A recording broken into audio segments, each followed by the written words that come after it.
Kita berjumpa lagi dalam Sapaan Gembala GKI. Sebelum kita membaca firman Tuhan dan merenungkan, mari kita berdoa. Bapa yang maha baik, Bapa yang kami sembah di dalam nama Tuhan Yesus Kristus, kami akan membaca firman-Mu dan merenungkannya. Karena itu urapilah dengan kuasa Roh Kudus. Demikian juga umat-Mu yang mendengarkannya, kiranya Tuhan urapi dengan Roh Kudus-Mu, supaya firman-Mu menjadi berkat bagi mereka semuanya. Dalam Kristus Yesus kami berdoa. Amin.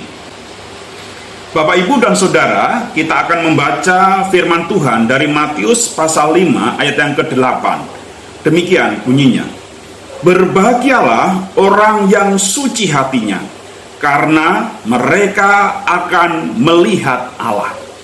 Bapak, Ibu, dan Saudara, tema pada saat ini adalah berbahagia dengan apa yang ada. Berbahagia dengan apa yang ada. Bapak, Ibu, dan Saudara, setiap orang pasti pengen hidupnya berbahagia. Dan kalau kita membaca bacaan tadi, Tuhan Yesus juga menghendaki hidup kita berbahagia. Karena itu khotbah Yesus di atas bukit mengetengahkan pertama-tama adalah bagaimana kehidupan itu yang berbahagia. Dan salah satunya yang Yesus ungkapkan dalam ayat ini adalah bahwa orang yang berbahagia adalah orang yang suci hatinya. Karena orang yang suci hatinya akan melihat Allah. Bagaimana ayat ini dipahami? Bagaimana orang yang suci hatinya itu bisa melihat Allah?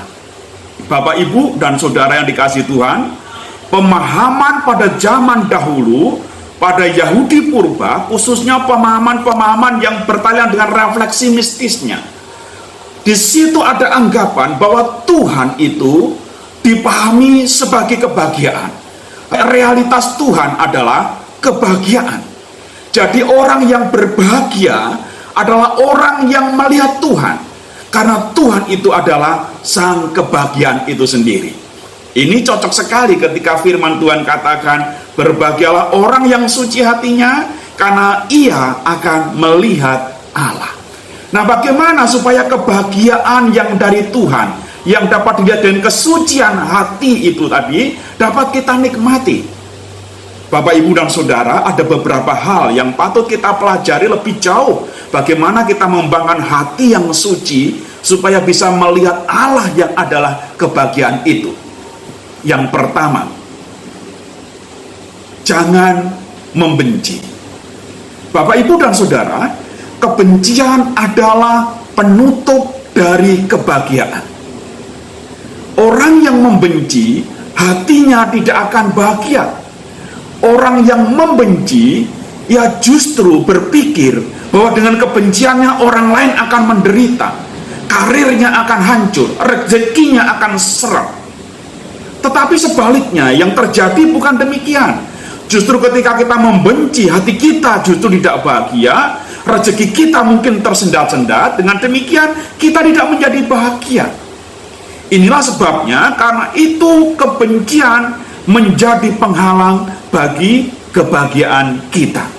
Karena itu, saudara-saudara, janganlah membenci seorang kepada yang lain. Tidak ada satu kebencian dapat membunuh orang lain kalau itu sesungguhnya membunuh diri kita sendiri. Yang kedua, jangan iri hati. Apa yang membuat seorang menjadi iri hati? Iri hati terjadi ketika orang membandingkan dirinya dengan orang lain.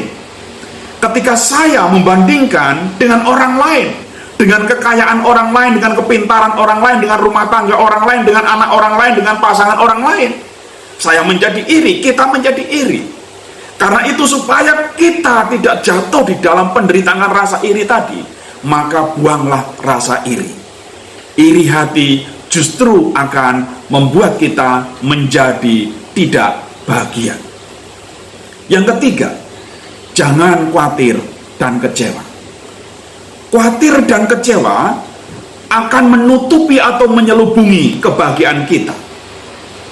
Orang yang khawatir adalah orang yang mencemaskan tentang segala sesuatu.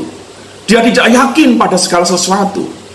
Justru ketika kita khawatir, firman Tuhan katakan, tidak akan menambah sehasta pun umurmu. Hidupmu tidak akan ditambahkan. Tetapi Yesus mengatakan, bersandarlah kepada Tuhan. Bagaimana kita melepaskan dari rasa khawatir? Bersandar kepada Tuhan. Yang berikutnya, bagaimana kita bisa melepaskan dari rasa kecewa? Saudara-saudara, ingat, kecewa itu terjadi manakala kita menaruh ekspektasi atau pengharapan terlalu tinggi kepada orang lain. Manakala kita menaruh tuntutan lebih banyak kepada orang lain, sehingga ketika orang lain tidak mampu melakukannya, kita menjadi kecewa. Sehingga ketika orang lain tidak mampu menghasilkan apa yang kita harapkan, kita menjadi kecewa. Ini menghambat, ini justru menyelubungi energi kebahagiaan kita. Hati yang ditutupi oleh rasa kecewa tadi akan sulit memancarkan kebahagiaan. Nah, Bapak, Ibu, dan Saudara, hari ini kita diingatkan sekali lagi.